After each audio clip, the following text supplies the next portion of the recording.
T3 penantian sia-sia. Acara perpisahan pun tiba. Semua anggota OSIS sibuk dengan tugasnya masing-masing. Banyak pertunjukan. Mulai dari drama, pantun dan band dan banyak lagi. Cuaca yang cerah cukup menguras tenaga. Hanaya sedang istirahat sebentar di bawah rindangnya pohon matoa. Capek ya? Tanya Rafa tiba-tiba. Kak Rafa. Lumayan kak. Semua juga pasti ngerasain yang sama kan? Balas Hanaya. Yang terpenting semua lancar. Jadi terbayar capeknya. Iya kak. Alhamdulillah ya. Pasti belum makan kan? Jangan asik makan bakso aja. Nih kakak bawakan nasi bungkus. Makan dulu. Sambil memberikan nasi bungkus dan air mineral. Hehehe. Tahu aja. Emang kak Rafaut makan. Makan aja dulu. Kakak mah gampang. Tuh dia aja belum makan. Protes Hanaya. Iya nih kakak mau ambil lagi nasinya. Nih buat Naya aja dulu. Oh iya nanti malam kakak jemput ya. Ada acara kumpul-kumpul sama anak-anak yang lain di rumah. Tapi kak, gak ada tapi-tapi. Nanti malam kakak jemput. Biar Riana aja deh yang jemput. Saran Hanaya. Kalau kakak yang jemput. Kenapa? Takut kakak apa-apain di jalan. Ya bukan gitu kak. Pokoknya kakak jemput dan kakak yang akan minta izin ke ayah. Sambil berlalu meninggalkan Hanaya. Teman-teman Hanaya memang rata-rata memanggil ayah ke ortu Hanaya. Ayah Hanaya tuh enak diajak ngobrol. Malah kadang diajak curhat. Hanaya pun menyantap makanannya. Ada seseorang yang menatapnya dari jauh. Dia pun membawa nasi bungkus plus air minum. Tapi diurungkannya untuk memberikan ke Hanaya. Tok, tok, tok. Assalamualaikum. Wassalamualaikum. Rafa dan Riana. Masuk. Jawab ayah. Yah. Nayanya ada. Tanya Riana. Sepertinya di kamar. Lagi sholat. Riana ke kamar Naya yayah. Mangga. Silahkan dalam bahasa Sunda. Riana pun menuju kamar Hanaya. Sedangkan Rafa ngobrol dengan ayah Hanaya sambil menyampaikan niatannya. Neng gelis buruan. Jangan lama-lama. Ucap Riana tiba-tiba tanpa mengucap salam. Ngagetin aja. Salamnya mana? Salam nyaut tadi di depan. Hehehe. Kok Riana yang jemput? Udah ah. Buruan. Hanaya pun mengganti pakaiannya dan bersiap untuk berangkat. Sesampainya di depan kaget karena ada Rafa. Ya udah buruan berangkat. Jangan malam-malam pulangnya, pesan sang ayah. Siap ya. Jawab Riana dan Rafa kompak. Hanaya masih agak bingung. Tapi dia nurut saja dengan ajakan Riana. Ternyata Rafa bawa mobil. Awalnya Hanaya akan duduk di belakang. Tapi Riana mendorongnya untuk duduk di kursi depan. Dengan alasan. Klo kita duduk di belakang semua. Kak Rafa jadi supir dong, ujar Riana dengan tawanya. Hanaya pun manut. Dan duduk di kursi depan. Maaf ya kak. Jadi ngerepotin. Untuk Tuan Putri apa yang gak dilakuin? Hehehe, jawab Rafa sambil tertawa kecil. Dan perkataan Rafa membuat jantung Hanaya berdebar tak wajar. Awas loh. Di belakang masih ada orang ya, ledek Riana. Yang bilang kamu anti nyamuk tuh ya siapa? Balas Rafa. Gak ada sih. Cuma merasa dianggurin aja. Tak butuh waktu lama untuk sampai rumah Rafa. Karena mereka cuma beda kompleks saja. Sesampainya di kediaman rumah Rafa suasana sudah sangat ramai. Ada yang manggang ikan, ayam, udang, sosis. Sebelum bergabung Rafa, Hanaya dan Riana memilih untuk masuk ke rumah dulu. Untuk sekedar memberi salam kepada orang tua Rafa. Dan ini pun kali pertama Hanaya berkunjung ke rumah Rafa. Ada sedikit rasa kaget. Ternyata keluarga Rafa adalah orang berada. Tapi Rafa sangat sederhana. Sesampainya di rumah Rafa, Hanaya dan Riana langsung diminta bergabung dengan yang lain oleh Rafa. Sedangkan Rafa akan masuk ke rumah dulu untuk menaruh kunci mobil. Kalian langsung gabung sama yang lain aja. Kakak mau naruh kunci dulu. Mereka pun menurut saja. Cukup lama Hanaya dan Riana bergabung dengan yang lain. Tapi Rafa belum ada tanda-tanda keluar. Nai, temenin ke dalam yuk. Mau ambil sambal, sambil menarik tangan Hanaya. Emang gak apa-apa? Enggak. Di sini tuh udah biasa. Udah hayu. Mereka pun menuju kediaman Rafa. Dan tujuan mereka adalah dapur. Dan di saat mereka sampai di dapur tanpa sengaja mendengar pembicaraan Rafa dan sang mama. Emang siapa sih gadis itu sampai harus dijemput? Pakai mobil lagi? Tanya mama dengan nada tidak suka. Ma, dia teman Rafa dan juga teman Riana. Tapi kan gak harus dijemput segala. Yang lain juga datang sendiri-sendiri. Ma, dalam keluarga Hanaya berbeda dengan keluarga teman-teman Rafa yang lain. Mereka saat menjunjung syariat. Hanaya tidak bisa pergi tanpa ditemani mahramnya. Itu kan urusan mereka Rafa. Kenapa harus melibatkan kamu? Pokoknya mama gak suka. Ma, jika seperti itu berarti dia gadis yang sangat menjaga diri, sahut sang papa. Terserah papa dan Rafa. Pokoknya mama gak suka. Pa, mama tuh kelewatan gak sih? Tanya Rafa ke sang papa. Sudah. Percuma berdebat dengan mama kamu. Mendingan kamu gabung dengan yang lain. Rafa pun memilih menuruti titah papanya. Karena memang percuma berdebat dengan sang mama. Sikap papa dan mama memang sangat bertolak belakang.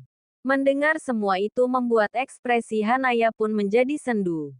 Riana yang paham pun menarik Hanaya keluar sambil membawa sambal. Jangan dimasukkan ke hati. Tante memang gitu orangnya, ujar Riana. Hanaya hanya mampu tersenyum kecut. Saat yang lain asik dengan panggangan masing-masing dan ada juga yang bermain gitar. Hanaya memilih duduk di salah satu bangku panjang yang ada. Tatapan matanya melihat setiap sudut rumah Rafa. Sungguh dunia yang berbeda. Batinnya. Cantik-cantik gak baik melamun loh. Sapa sesosok pria tinggi putih dari arah belakang Hanaya. Hanaya pun berbalik badan untuk melihat pemilik suara tersebut. Bayu, kau sendirian. Gak baik loh sendirian. Sambil menyodorkan beberapa sosis bakar. Yang gak baik itu kalau kalian berduaan. Sahut Riana yang tiba-tiba nongol dan menepuk pundak Bayu. Hehe. Bisa aja Lona. Balas Bayu sambil menggaruk tengkuknya. Udah yuk gabung ke sana. Lagian kamu ngapain coba termenung di sini? Kita itu ke sini buat kumpul bareng-bareng. Bukan buat termenung, oceh Riana. Kayaknya aku pulang aja ya. Anterin Yana.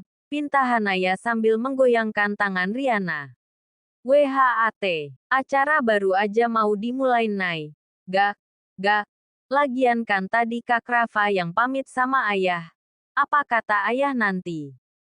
Tapi no. Ayo ikut ke sana. Pasti gara-gara tadi kan. Udah aku bilang. Tante itu memang gitu. Jangan dimasukin ke hati. Bayu yang mendengar perkataan Riana mengerutkan dahinya. Emang ada apa tadi? Tanya Bayu. Udah gak usah. Ya udah ayo ke sana. Ucap Hanaya sembari bangkit. Hanaya tidak mau membahas apa yang terjadi tadi. Riana dan Bayu pun mengikuti Hanaya. Sesekali Bayu menyenggolkan pundaknya ke pundak Riana. Sebagai kode menanyakan apa sebenarnya yang terjadi. Mereka pun bergabung dengan teman-teman yang lainnya. Mereka duduk melingkar di atas rumput yang sudah dialasi karpet. Beraneka makanan yang mereka panggang serta minuman pun sudah ada di tengah-tengah mereka. Seperti suasana kemah. Bedanya tidak ada api unggunnya. Saat mereka sedang asik bersenda gurau sembari menikmati hidangan, Riana memanggil Rafa untuk keluar dari gerombolan. Riana menceritakan apa yang terjadi. Tentang perkataan Mama Rafa yang mereka dengan hingga Hanaya yang merasa tak nyaman dan ingin pulang. Jadi kalian dengar? Iya. Semuanya pun. Sampai Kak Rafa diminta Om untuk keluar bergabung dengan yang lain. Kakak harus bicara dengan Naya. Ih, jangan. Yang ada Naya makin merasa gak enak Kak. Terus gimana? Kakak gak mau Naya mikir yang aneh-aneh. Tanya Rafa sambil mengacak rambutnya dengan gusar. Jujur deh, sebenarnya perasaan kakak ke Naya tuh gimana? Tanya Riana dengan tatap tajam. Ya sama kayak ke kamulah. Jawab Rafa asal. Please deh kak. Peka sama perasaan sendiri. Peka gimana sih nah? Ya kakak pengen jaga kalian. Lagi-lagi jawaban asal. Beda kak. Aku dan Hanaya itu berarti beda di hati kakak. Jangan bersikap bodoh kak. Atau kakak bakal nyesel, oceh Riana. Kamu tuh ngomong apa sih? Jangan ngacok. Udah Ayuk balik gabung sama yang lain. Balas Rafa sambil berlalu. Tahukah? Suka-suka kak Rafa. Yang pasti kalau nyesel jangan nangis. Rafa tetap tidak ambil pusing apa yang diucapkan Riana. Dan di sudut lain, ternyata ada mata dan telinga lain yang melihat dan mendengar percakapan mereka. Bayu. Ya Bayu baru saja dari toilet dan tidak sengaja mendengar semuanya. Riana dan Rafa sudah kembali ke posisi mereka. Dan Bayu baru saja akan duduk. Tapi terhenti saat seseorang memanggil namanya. Bey, sumbangin suara lo dikit dong. Biar seru, ucap Andi. Bayu membalas dengan senyuman sambil menggelengkan kepalanya. Iya Bey. Ayolah, sahut yang lain. Suara gue jelek. Jawabnya singkat. Ayo Bayu. Ayo Bayu. Serentak yang lain. Alhasil Bayu terima gitar yang disodorkan kepadanya. Kalau jelek jangan dihina ya, ucap Bayu. Dipetiknya gitar itu. Mendengar petikan demi petikan membuat teman-teman yang lain menggoyangkan badannya ke kanan ke kiri secara perlahan. Tapi tidak untuk Hanaya. Hanaya tetap diam sembari tersenyum mendengarkan petikan demi petikan gitar yang Bayu mainkan. Sekian lama kasihku menunggu. Tak sedikit pun kau melihat diriku. Mungkinkah bagimu siapa diriku? Daun yang gugur sudah disapu angin lalu. Aku sadar diri kekurangan ini. Sampai hati semua janji kau ingkari. Tak terhitung sudah waktu yang berlalu. Selama itu rindu menyiksa diriku. Ref, penantianku ini berujung sia-sia. Perih hatiku luka batinku. Yang tak pernah kau rasakan. Andai engkau tahu. Hadirnya aku di sini. Cintaku satu tulus untukmu. Mengapa kau pilih orang lain? Kecewaku padamu. Padamu. Kasihku. Meranaku karenamu. Karenamu. Mencintaimu aku sakit. By Andra Raspati penantian sia-sia. Ucap Bayu di akhir lagunya. Semua teman-teman memberikan tepuk tangan. Bay. Jangan menanti yang belum pasti. Ada aku yang sudah siap menjadi pelabuhan hatimu. Ucap Melani salah satu teman sekelas Bayu. Ngarip, jawab yang lain dengan kompak. Saat Bayu selesai bernyanyi dan gitar sudah berpindah tangan, Rafa bangkit dan mendekati Hanaya. Nai, ikut kakak sebentar. Mau kemana? Di sini aja kak kalau ada yang mau diomongin, jawab Hanaya. Udah ayo ikut. Sahut Rafa dengan menarik pergelangan tangan Hanaya. Hanaya cukup kaget dengan apa yang dilakukan Rafa. Dan mau tak mau mengikuti langkah Rafa. Lepasi kak. Sambil berusaha melepas genggaman Rafa. Rafa masih diam. Kak Rafa LEPASIINN. Ucap Hanaya dengan nada sedikit tinggi.